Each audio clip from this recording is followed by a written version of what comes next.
Asante sana. Safina hoye! Safina hoye! Asanteni sana. Tafadhali ketini chini. My brother Jimmy Wanjigi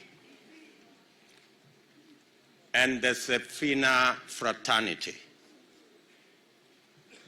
I am here this afternoon to share with you this very important moment when you unveil this great Kenyan to compete in the next general election. My friend Jimmy, congratulations for the honor Safina has given to you by giving you their ticket to compete in the next general election. Pongezi sana. And welcome to the competition. Competition brings the best out of all of us. And my coming here this afternoon is out of the realization that by competing, the best gets the opportunity to give us the way into the future. We have had challenges in the past of competitors who do not believe in democracy. But as I witnessed this occasion this afternoon, I can confirm that Safina, having made huge contribution to the democratic space in our country, you have presented a candidate that believes in democracy. I take the opportunity this afternoon to congratulate Safina as a party because you leave a trail of democratic gains in our country. Our democratic space would not be what it is were it not for men and women who belong to this party who purposefully made huge sacrifices so that Kenya can be truly democratic. To Safina Party, pongezi sana. Congratulations. Let me say two things, one about Jimmy and one about your party leader. Your party leader, Paul Muite, when I was first elected in 1997, and I came to Parliament, I was 31 then, and I met Paul Muite in Parliament. And I remember a fundamental lesson Paul Muite taught me. He told me, young man, I see you are very enthusiastic about supporting your party. But I want to tell you, the best way to support your party is to criticize it when it goes wrong. That was a fundamental lesson to me. That you must never be a sycophant. You must never support the wrong things. Then when time comes for you to say what is right, if your party is not doing the right thing, you should stand up and say so. Thank you very much, Paul Muite. That lesson has really helped me in my political journey. Jimmy Wanjigi is a great friend. I have worked with him. He has done many things for me and for our team. You remember when we were in the UDA NDC, I did disclose that President Uhuru Kenyatta and I, when we decided that we want to re-engineer the politics of our nation by walking away from what was standard, that this community cannot work with this community because of this reason and that reason. The only third person that was in that meeting was Jimmy Wanjigi.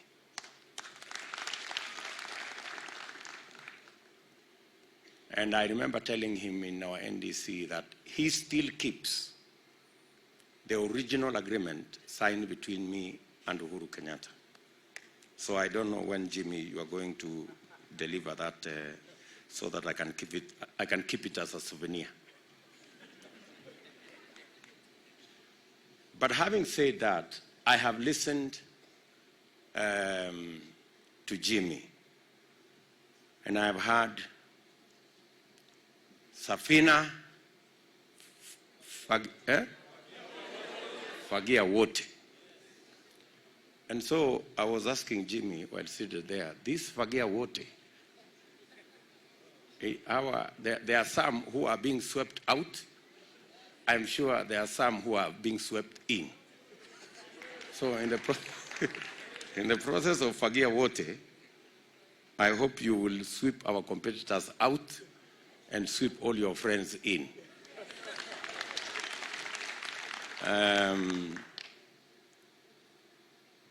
Let me say just a few things. I have listened to the statement made by Jimmy Wanjigi, and one statement struck me, and that statement is about personalities versus the people. That is the statement that struck me. And that defines the moment where we are in the history of our nation. There is competition between personalities and personality cults and personality politics vis-a-vis the people and the institutions that facilitate the people to participate. There are two sides to this competition, and the clarity, the difference between the two sides to this competition is like the clarity between day and night. Our competitors believe this is a constitutional moment. We believe, together with Safina, that this is an economic moment in the history of our country.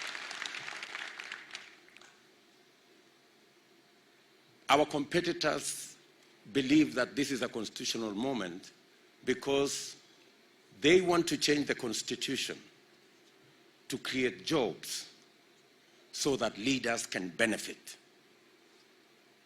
We believe it is an economic moment to change the economy, create jobs so that millions of young people and millions of Kenyans can have access to jobs.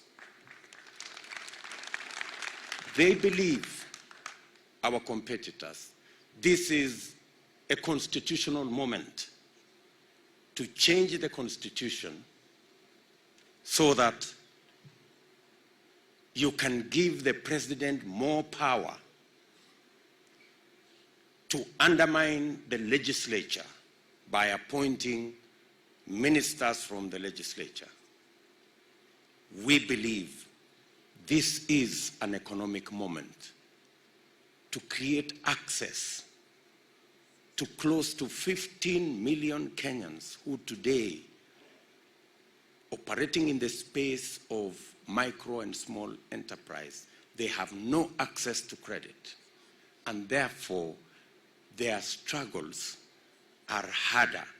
We believe changing the economy to create credit for millions of young people is not about leaders, it's about the people. They want to create an opportunity to benefit leaders, benefit members of parliament who already have jobs to be appointed to be ministers. The dichotomy is as clear as day is night. They are looking for jobs for MPs. We are looking for credit for ordinary people, the ones at the bottom of the pyramid. They believe this is an economic moment to create an ombudsman so that we can undermine the independence of the judiciary. which is the language of rulers and despots and dictators, we believe this is a moment, an economic moment, to create economic freedom so that every citizen can operate in a space that respects the rule of law. Good people, they believe and they have facilitated the corruption of the political system to merge the opposition and the government, creating an unaccountable system that promotes conflict of interest, that promotes state capture, that promotes corruption, and that benefits only the corrupt. We believe, as the people of Kenya, that proper political formations with clear checks and balances that respects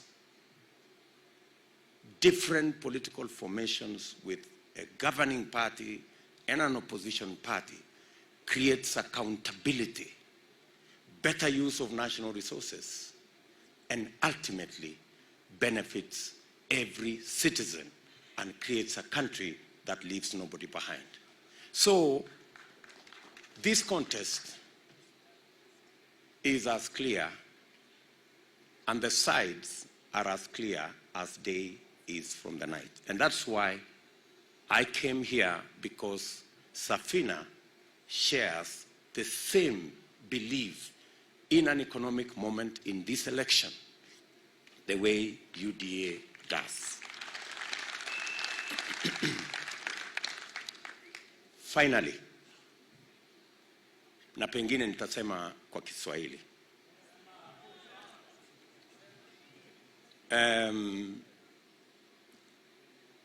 Tulijenga serikali na tumejenga reli, tukajenga barabara karibu kilomita 10,000, tukaunganisha stima watu 8.5 kufikia sasa, tukatengeneza technical training colleges, sasa tumefikisha 150 Kenya.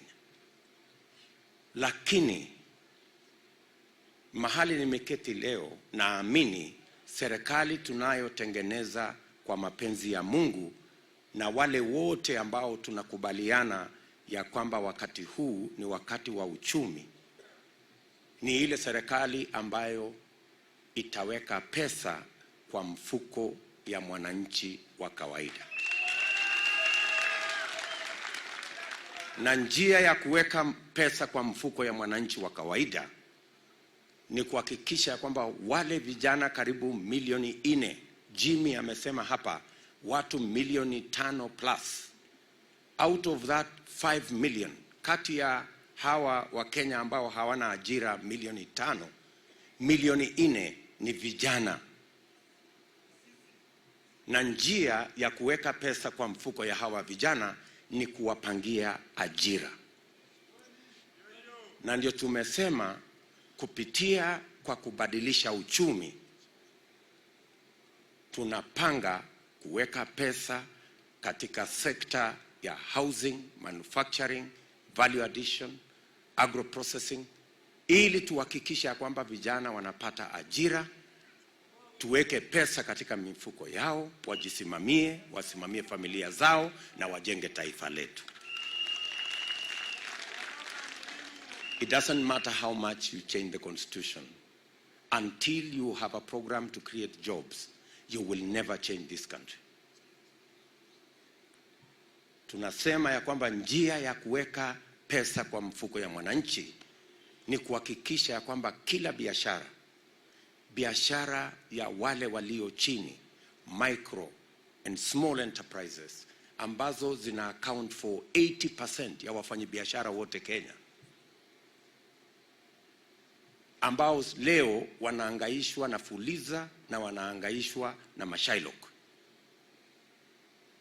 tuwe na credit system ambayo itawawezesha badala ya kulipa 10% per day vile wanafanya saa hizi, walipe 10% per year kama makampuni zingine zote. Na kama inawezekana, kwa sababu wao ni biashara ndogo ndogo, vile ya kuhakikisha kwamba wanalipa less than 5% per day, na bila ya kuwauliza mambo ya security, mambo mengine, because there is always a way where you can create security without the security that we all know of title deeds and other things. So I share this moment with Safina, and I want to ask the membership of this great party to work with us. As the party leader has said, we will work together going into the future, because we share in the vision of our country going into the future. This is not my day. This was the day of Safina and the day of my brother Jimmy Wanjigi. My good brother Jimmy, I wish you well in your journey. I have seen you leave your good office. I have seen you traverse this country. I have seen you during the good times. I have seen you during the bad times. And I am confident that you are made of good metal. Pongezi sana, my brother Jim. You are a comrade walking together into the future. Asanteni sana, and God bless you.